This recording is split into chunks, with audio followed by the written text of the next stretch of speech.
Hello friends, नमस्कार। आप सभी का हमारे इस online YouTube channel study with GK पर आपका हार्दिक स्वागत है। तो आज की चर्चा का विषय रहेगा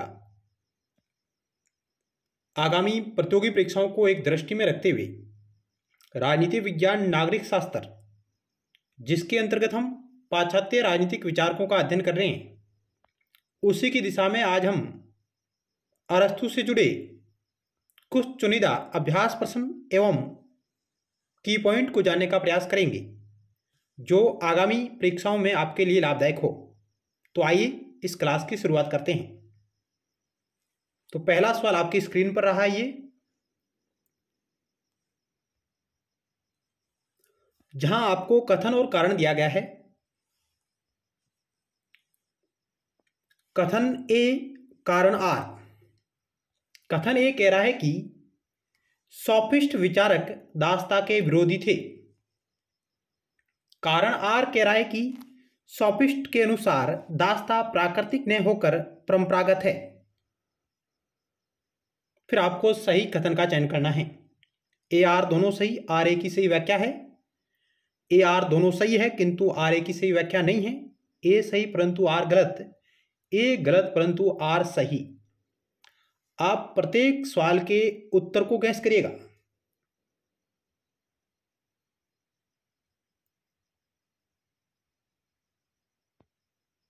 तो आइए इस सवाल का राइट आंसर चेक करते हैं। ऑप्शन एक आपका राइट होगा। ए आर दोनों सही है तथा आर ए की सही व्याख्या है, क्योंकि दोस्तों प्राचीन यूनान में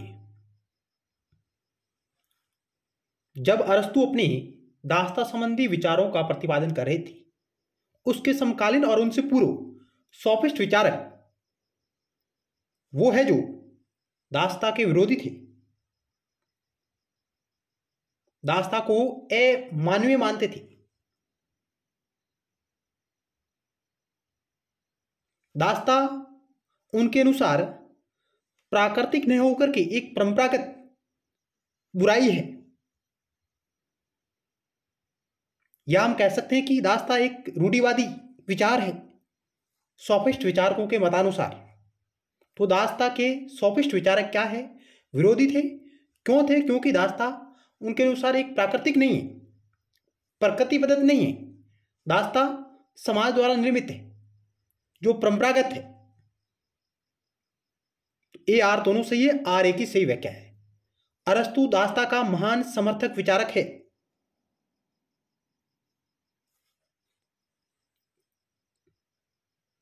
अगला सवाल आपकी स्क्रीन पर रहा।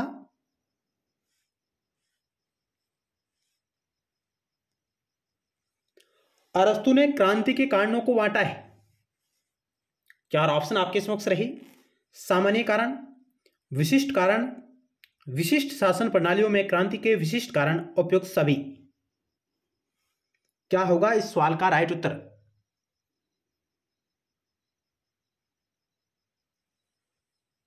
अरस्तु ने क्रांति के कारणों को बांटा है।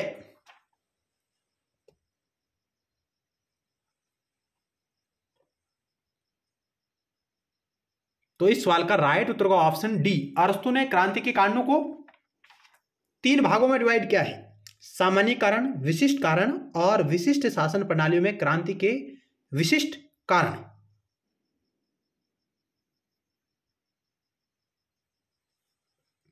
तो ऑप्शन आपका डी इस सवाल का राइट उत्तर होगा।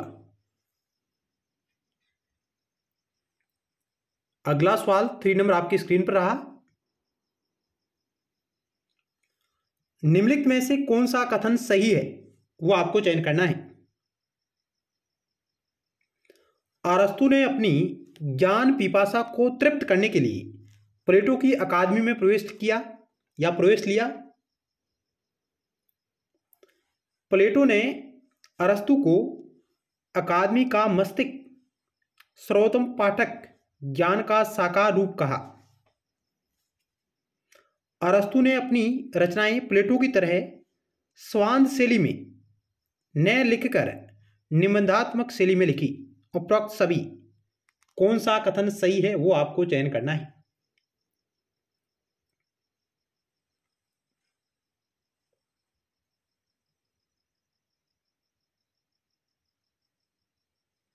क्या होगा इस सवाल का राइट उत्तर?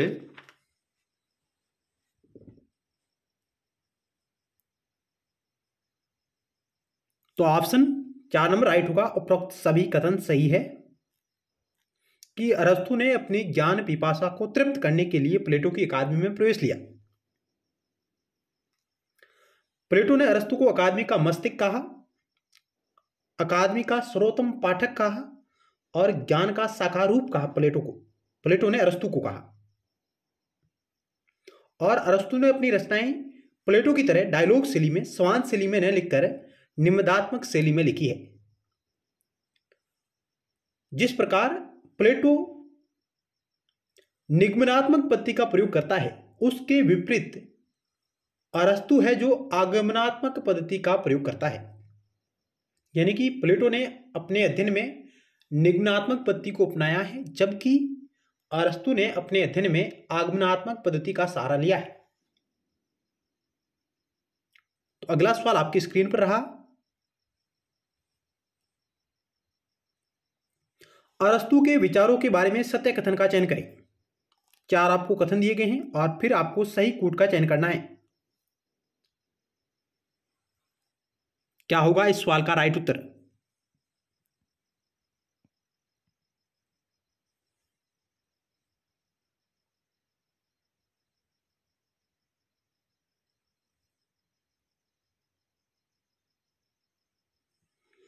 कथन 1 कह रहा है कि अरस्तु ने परिवार को प्राकृतिक संस्था माना, नेचुरल इंस्टीट्यूशन। क्या ये बात सही है? बिल्कुल सही है। अरस्तु ने परिवार को प्राकृतिक संस्था माना है। अरस्तु का कथन है कि क्रांति का जन्म असमानता के बीच होता है। अरस्तु का कथन है कि क्रांति का जन्म असमानता के बीच होता है। यह कथन भी बिल्कुल सही है। अरस्तु के अनुसार राज्य और सरकार अलग अलग न होकर के एक ही है। यह बात भी बिल्कुल सही है कि अरस्तु राज्य और सरकार में अंतर नहीं करता है। अरस्तु के अनुसार कानून समस्त वासनाओं से मुक्त विवेक है। कानून के बारे में अरस्तु क्या कहते हैं कि कानून है जो समस्त वासनाओं से मुक्त विवेक है। चौथा कथन भी सही, यानी कि उपरोक्त सभी कथन क्या सही है? 1, 2, 3, 4, ये चारों कथन अरस्तु के बारे में बिल्कुल सही है। अरस्तु ने परिवार को प्राकृतिक संस्था माना। अरस्तु कहते हैं कि क्रांति का जन्म असमानता के बीच होता है। राज्य और सरकार अलग अलग न होकर के एक ही है। कानून समस्त वासनाओं से मुक्त विवेक है। अगला सवाल आपकी स्क्रीन पर रहा। ये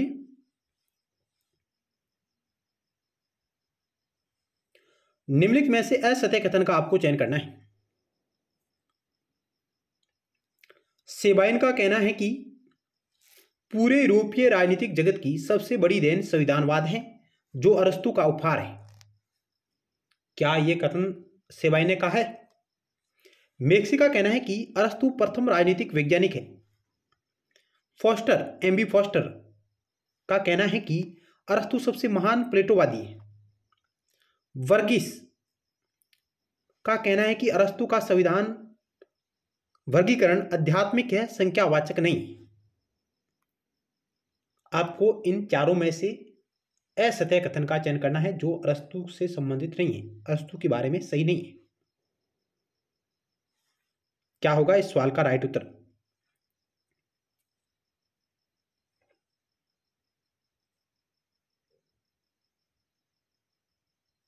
तो आइए राइट आंसर का चयन करते हैं।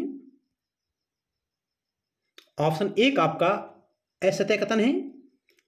यह सेबाइन का कहना नहीं है, यह कहा था बार्कर ने। अर्नेस्ट बार्कर ने कहा कि पूरे यूरोपीय राजनीतिक जगत की सबसे बड़ी देन संविधानवाद है, जो अरस्तु का उपहार है। कि पूरे यूरोपीय राजनीतिक जगत की सबसे बड़ी देन संविधानवाद है, जो अरस्तु का उपहार है।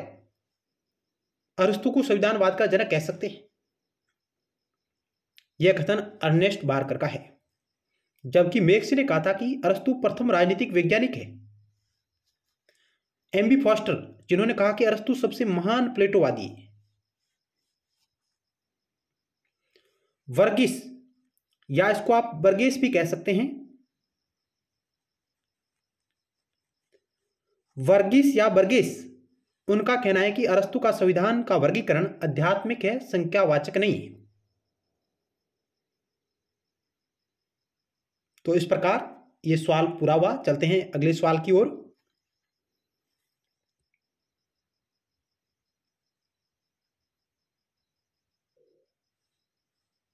सिक्स नंबर सवाल आपकी स्क्रीन पर रहा। ये निम्नलिखित वक्तव्यों पर विचार कीजिए और कौन सा सही है वो आपको चयन करना है। निम्नलिखित वक्तव्यों पर विचार कीजिए और सही कूट का आपको चयन करना है।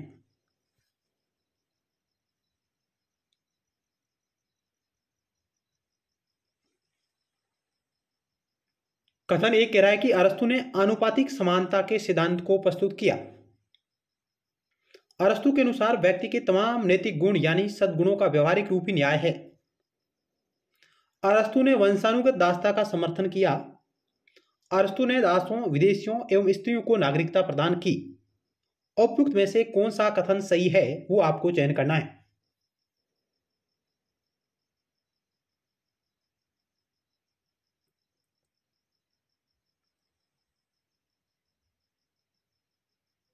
तो आइए इस सवाल का राइट उत्तर चेक करते हैं। ऑप्शन सी राइट होगा। पहला और दूसरा कथन सही है। अरस्तु ने आनुपातिक समानता के सिद्धांत को प्रस्तुत किया, ये बात बिल्कुल सही है। अरस्तु के अनुसार व्यक्ति के तमाम नैतिक गुण यानी सद्गुणों का व्यवहारिक रूप ही न्याय है, या न्याय लिखा गया है। अरस्तु ने वंशानुगत दासता का समर्थन किया, बिल्कुल नहीं। अरस्तु दासता के समर्थक है, लेकिन वे वंशानुगत दासता के समर्थक नहीं है कि जो दास है, वर्तमान में जो दास है उसके पुत्र को भी दास बनाया जाए या उसकी पीढ़ियों को दास बनाया जाए। इस प्रकार की बात है जो अरस्तु नहीं करते हैं। यानी कि अरस्तु वंशानुगत दासता के समर्थक नहीं है। यानी कोई पिता दास है उसके पुत्र को दास बनाया जाए, इस प्रकार की बात अरस्तु के द्वारा नहीं की गई। यानी हम कह सकते हैं कि अरस्तु वंशानुगत दासता के समर्थक नहीं है, उन्होंने समर्थन नहीं किया है। अरस्तु ने दासों, विदेशियों, स्त्रियों को नागरिकता प्रदान की। तो अरस्तु ने दास है, विदेशी है, स्त्री है, बूढ़े है और बच्चे, दास, विदेशी, स्त्री, बूढ़े और बच्चे, इनको वह नागरिकता से दूर रखता है, नागरिकता प्रदान नहीं करता है। किन किन को? दास, विदेशी, स्त्री, बूढ़े और बच्चे, इनको अरस्तु नागरिकता प्रदान नहीं करता है। तो इस प्रकार चौथा कथन भी गलत है। तो केवल पहला और दूसरा सही है। अरस्तु है जो दास को लाभदायक मानता है, जो स्वामी के लिए अवकाश का सर्जन करते हैं। अरस्तु ने दासता के दो प्रकार बताए हैं। अरस्तु ने दासता के कितने प्रकार बताए? दो प्रकार के दासों का वर्णन अरस्तु करते हैं।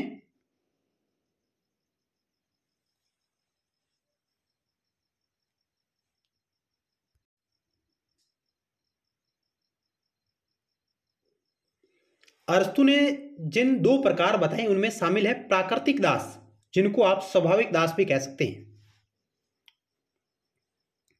और दूसरा इन्होंने प्रकार बताया वैधानिक दास।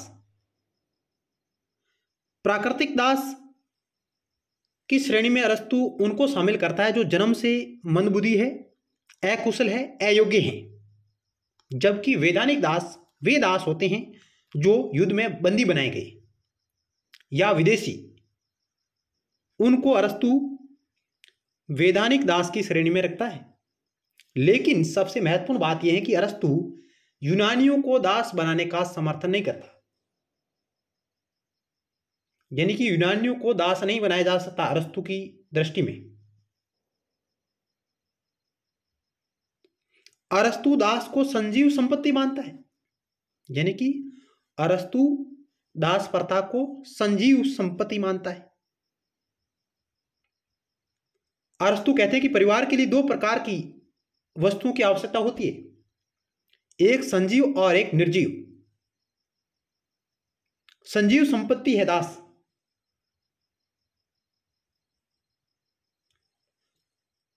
अगला सवाल आपकी स्क्रीन पर रहा।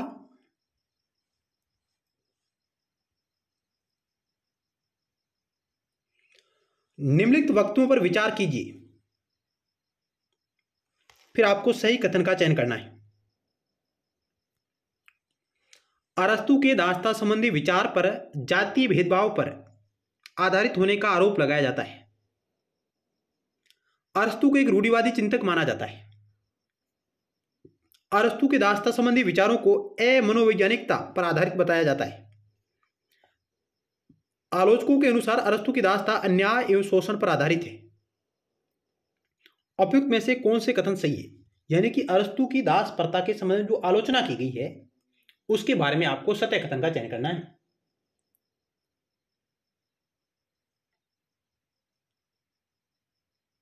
तो आइए राइट आंसर का चयन करते हैं। उपरोक्त सभी कथन क्या है? सत्य है, अरस्तु की आलोचना में लिखे गए हैं। दास प्रथा के संबंध में जो अरस्तु ने जो विचार दिए हैं उनकी आलोचना की गई है कि अरस्तु के दास्ता संबंधी विचार पर जातीय भेदभाव पर आधारित होने का आरोप लगाया जाता है, क्योंकि अरस्तु एक तरफ कहते हैं कि यूनानियों को दास नहीं बनाया जा सकता और दूसरी तरफ कहते हैं कि विदेशियों को जो युद्ध में बंदी बनाए गए उनको दास बनाया जा सकता है। अरस्तु एक रूढ़िवादी चिंतक माना जाता है क्योंकि दास प्रथा का समर्थन विद्वान होने के कारण अरस्तु को रूढ़िवाद की श्रेणी में रखा जाता है। अरस्तु के दास्ता संबंधी विचारों को अमनोवैज्ञानिकता पर आधारित बताया जाता है क्योंकि उसने तत्कालीन समय में दास्ता का समर्थन किया। आलोचकों के अनुसार अरस्तु की दास्ता अन्याय और शोषण पर आधारित है। इस प्रकार चारों कथन है जो अरस्तु की आलोचना में लिखे गए हैं जो बिल्कुल सही है।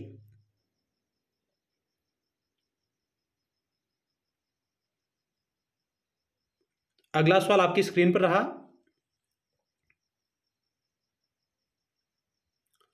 अरस्तु ने क्रांति के जिन विशिष्ट कारणों को चर्चा की है, अरस्तु ने क्रांति के जिन विशिष्ट कारणों की चर्चा की है उनमें निम्नलिखित में से कौन सा नहीं है? अरस्तु ने क्रांति के 3 कारण बताए थे, सामान्य कारण, विशिष्ट कारण और विशेष स्थितियों में विशेष कारण। तो उनमें कौन सा शामिल नहीं है वो आपको चयन करना है।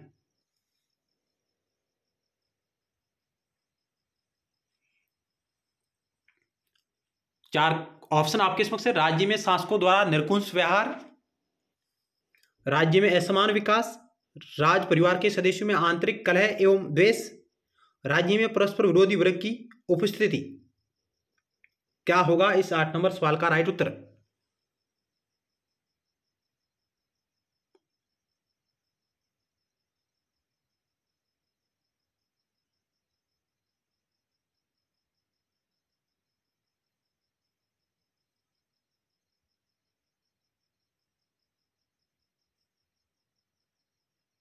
इस सवाल का राइट उत्तर का ऑप्शन बी।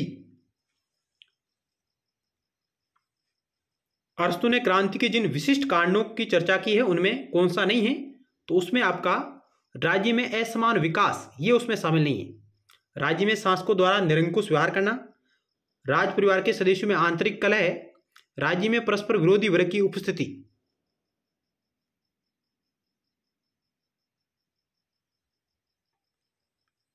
इस प्रकार ऑप्शन बी आपका इस सवाल का राइट उत्तर होगा। जबकि अरस्तु जो क्रांति का मूल कारण मानता है, यानी कि सामान्य कांडों के अंतर्गत अरस्तु कहता है कि असमानता और अन्याय ये क्रांति के क्या है? मूल कारण है। असमानता और अन्याय क्रांति के मूल कारण है, सामान्य कारण है।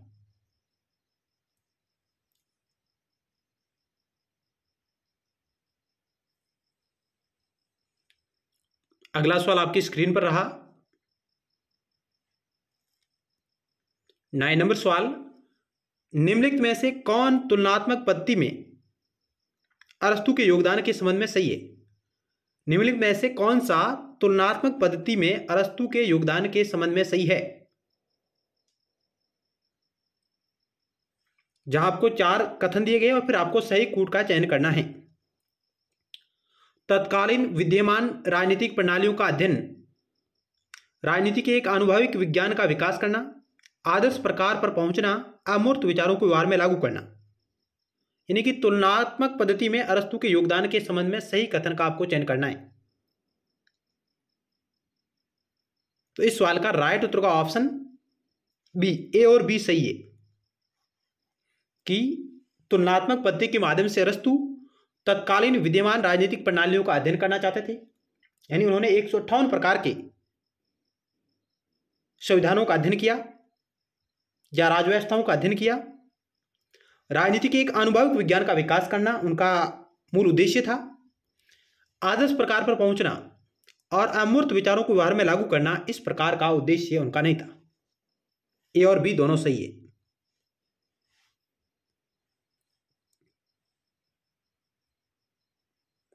यूनानी विचारक अरस्तु को राजनीति विज्ञान का जनक माना जाता है। अरस्तु ने तत्कालीन 158 नगर राज्यों के संविधानों का तुलनात्मक अध्ययन किया।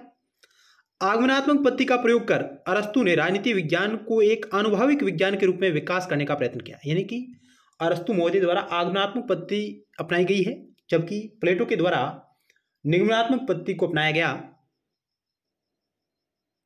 और अरस्तु ने आगमनात्मक पद्धति के अलावा ऐतिहासिक, तुलनात्मक, उद्देश्यपरक और सादृश्यात्मक इत्यादि पद्धतियों को भी उन्होंने अपनाया है।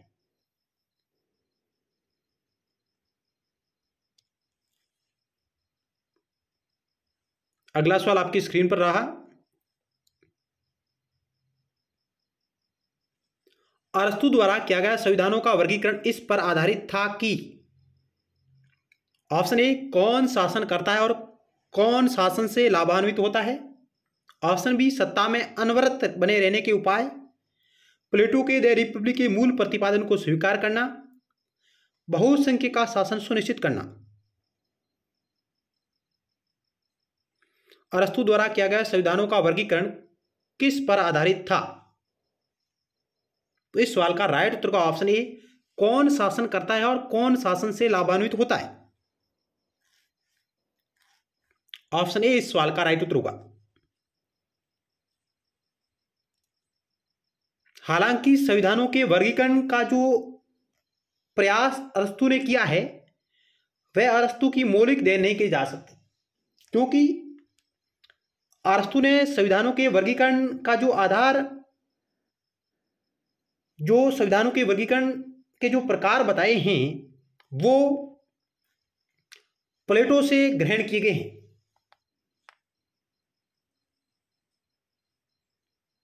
अरस्तु है जो उद्देश्य और संख्या के आधार पर संविधानों का वर्गीकरण करता है।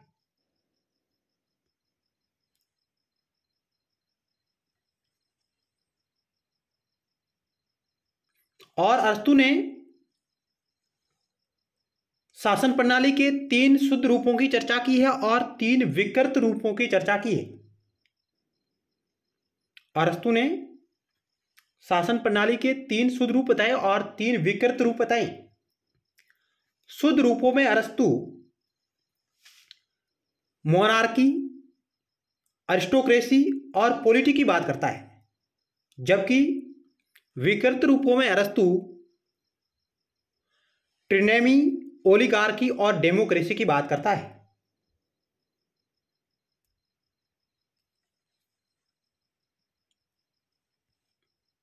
अगला सवाल आपकी स्क्रीन पर रहा। अरस्तु की सर्वाधिक महत्वपूर्ण रचना पॉलिटिक्स कितने भागों में विभाजित है। 8 भाग, 10 भाग, 11 भाग, 12 भाग।